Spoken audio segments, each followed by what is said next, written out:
Assalamu alaikum wa rahmatullahi wa barakatuh. It's my pleasure today to be with you in this state of art conference. Today, my talk will be about artificial intelligence in digestive endoscopy. Uh, I am proud of young Egyptian endoscopists. Thank you, Professor Burai, for invitation. It's really, you have all of you, all young Egyptian endoscopists will have very good future, بإذن رب العالمين. As you know, I'm working in Dubai since 1979. And in 2071, we are going to celebrate our 100 years of UAE age. For that, we are standing to do some innovation in everything. For example, today I'm talking about artificial intelligence, how we are going to do it in endoscopy, digestive endoscopy. As we know, nowadays we are in the new era of new fashion endoscopies. Before we are using white light endoscopy, now we are using enhanced image endoscopy, we are using optical biopsy, we are using narrowband image, we are using a lot of things which you saw it in the picture here. That's meaning we are opening a new era of endoscopy. Artificial intelligence, we can use it in diagnostic and we can use it in therapeutic. Now I'll talk about diagnostic artificial intelligence, diagnostic digestive endoscopy. What is the type of artificial intelligence? There is so many types. Artificial intelligence, by definition, is algorithms that confirm, that perform tasks that would usually require human intelligence. That means artificial intelligence need or depend on human intelligence. There is so many types of artificial intelligence: machine learning, representation learning, deep learning, and the most important today I'm talking about CAD-E, CAD-X, and CAQ. We'll see what is all this. Everybody in his pocket with his mobile, he's using Facebook, Apple Photo, everything. And for example, Facebook tag is a sort of artificial intelligence in your pocket. That by image recognition. By speech recognition, there is another application. By natural language processing, there is another application. By anomaly dictation, also there is another application. What is the 5 steps for artificial intelligence implementation? First, product development. Second, clinical trial. Third, regulatory approval. Fourth, insurance reimbursement and long-term effectiveness. And this is, in my opinion, is the most important. This is 3 types of artificial intelligence in endoscopy: CAD-E, computer-aided detection; CAD-X, computer-aided diagnosis; and computer-aided quality assurance, CAQ. That's meaning we can use it in all type of endoscopy. Of course, we are dependent on 3 E's. What is 3 E's? Mean expert, eyes, endoscopics, and endoscopist. And this is the most important. To see more at endoscopy, we should recognize the lesion. We should see what is the type of vascular pattern, mucosal pattern, bed pattern. All this we should, as new endoscopists, we should be familiar of all these things. In adenoma dictation, we need to explore exposing the mucosa by looking. We need to recognize the lesion by seeing. That's meaning all these skills need to do it as we are new endoscopists, as we are expert eyes endoscopists. How many type of artificial intelligence machine available in digestive endoscopy? As I mentioned, computer-aided detection or computer-aided diagnosis, either CAD-E or CAD-X. So many companies now in the market, they have this machine. I will not go in details about this, but the most important, that means it's available. Can we use it or not? That one we'll see what is in the next.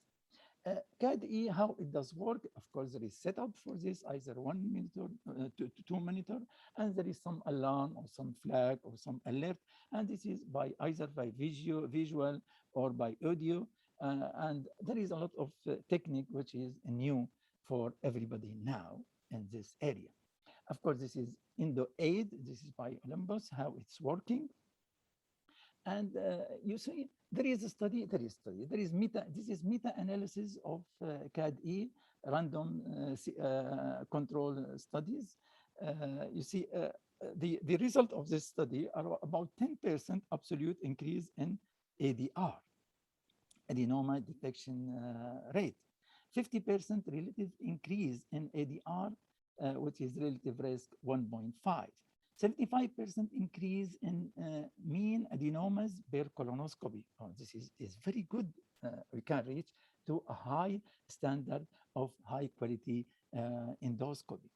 Increase the detection of hyperplastic polyps, no impact on advanced adenoma detection, weakness, sometimes, which is single center, non-blinded, low baseline, or all ADR, most system not commercially available. That means this is which is the weakness of what is going on, and all this is report is done by all this study, Aziz and Hassan and Brola 2020. You see, the most important is in 2019, 2020, there is a lot of study, of course, in China, in Italy, and all this, it's listed here. And we will go in details about this in discussion. Is it CADX is saving money? Yes.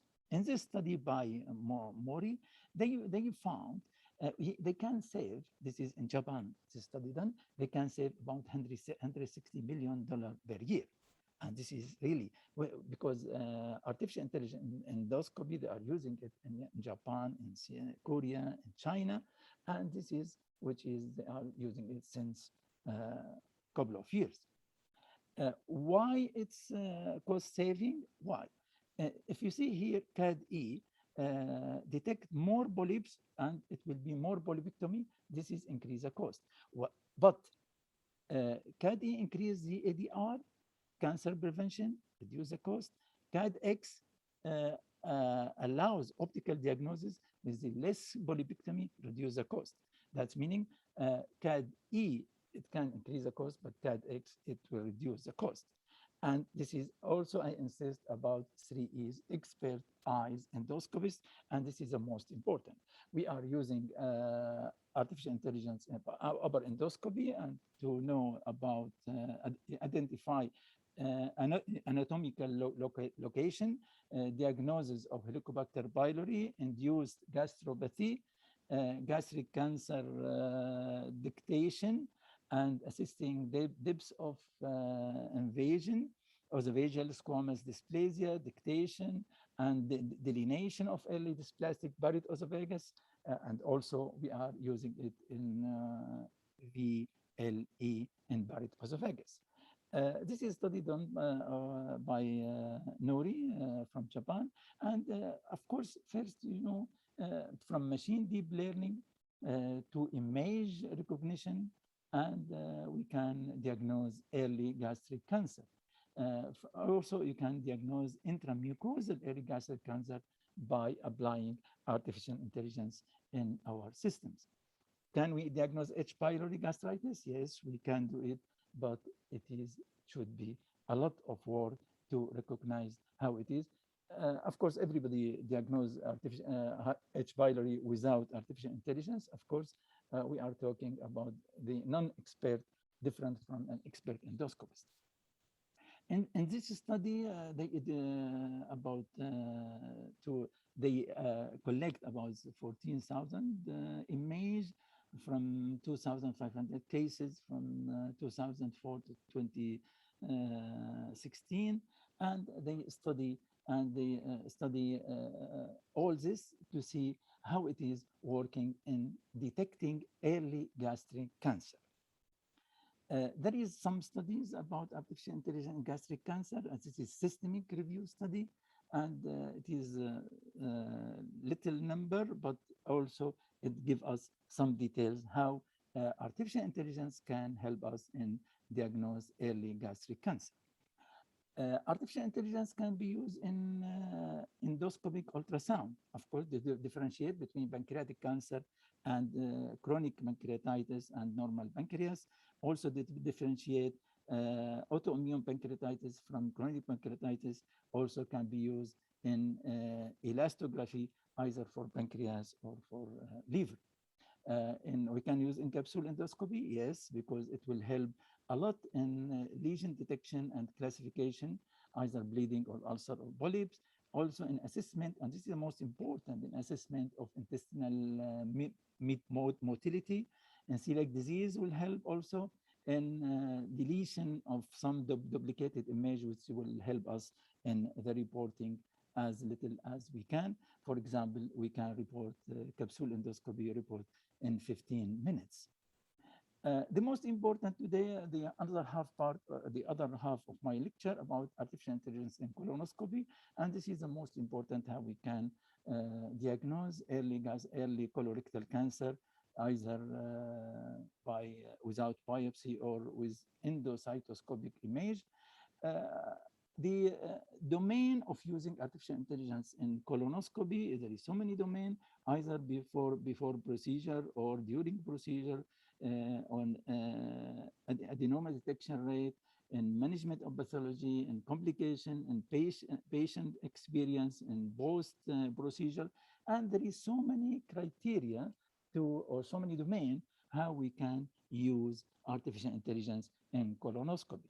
You see, in the colonoscopy, of course, in artificial intelligence in colonoscopy, this is how we can automated polyp characterization. This is two rule of artificial intelligence in colonoscopy. Of course, we are using, as I mentioned, CAD-E and CAD-X. And this is some picture here. I am showing it to you.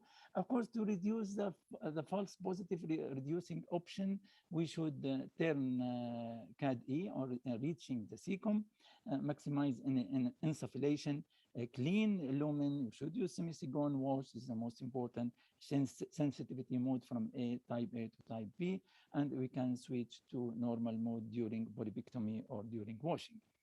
This is some study. I will go in rapid because there is no time. And this is how we can help us. The most important, if you saw here, how CAD-E can help us in adenoma polyp detection, and CAD-X can help us in adenoma polyp characterization. This is another study.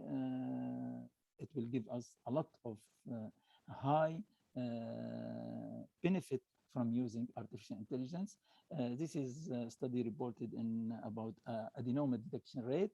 And in this study, if you see, it will help us a lot to reach a proper diagnosis, because artificial intelligence, as is mentioned here, is shown to increase adenoma detection rate as the main surrogate outcome quality parameter for colonoscopy. And if you saw, CAD-E was able to increase the adenoma detection rate of non-expert endoscopics, this is the most important, by 22%, as compared to the control group from 53% to 44%.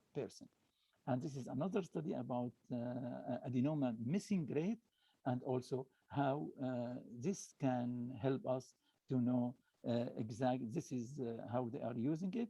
And this is the conclusion. This is the first report demonstrating that adenoma missing rate in colonoscopy assisted by CAD-E system, it is significantly lower than that of standard colonoscopy in multi-center study. Artificial intelligence diagnostic can be used in artificial intelligence diagnostic digestive endoscopy, and we can use also artificial intelligence therapeutic digestive endoscopy, and will help us to reach a proper end. Now, artificial intelligence does not replace the endoscopist. This is the most important. CAD-E mucosal visualization is still required 3 years. That's meaning still we are the most important in artificial intelligence. And if you saw what is the future, what is the future is, of course, artificial intelligence is rapidly moving field, need a clinical validation in high quality prospective randomized control study. Artificial intelligence should be improved quality of colonoscopy. Artificial intelligence promises to improve efficiency and the cost of colonoscopy. Artificial intelligence algorithms to assess mucosal exposure are needed, and CAD cannot replace physician judgment. That's meaning still we need 3E, 3 E's. That's expert endoscopist, expert eyes endoscopy. Uh, this is the last slide. Thanks a lot for your invitation, and I hope I cover artificial intelligence in this short time. Thank you very much.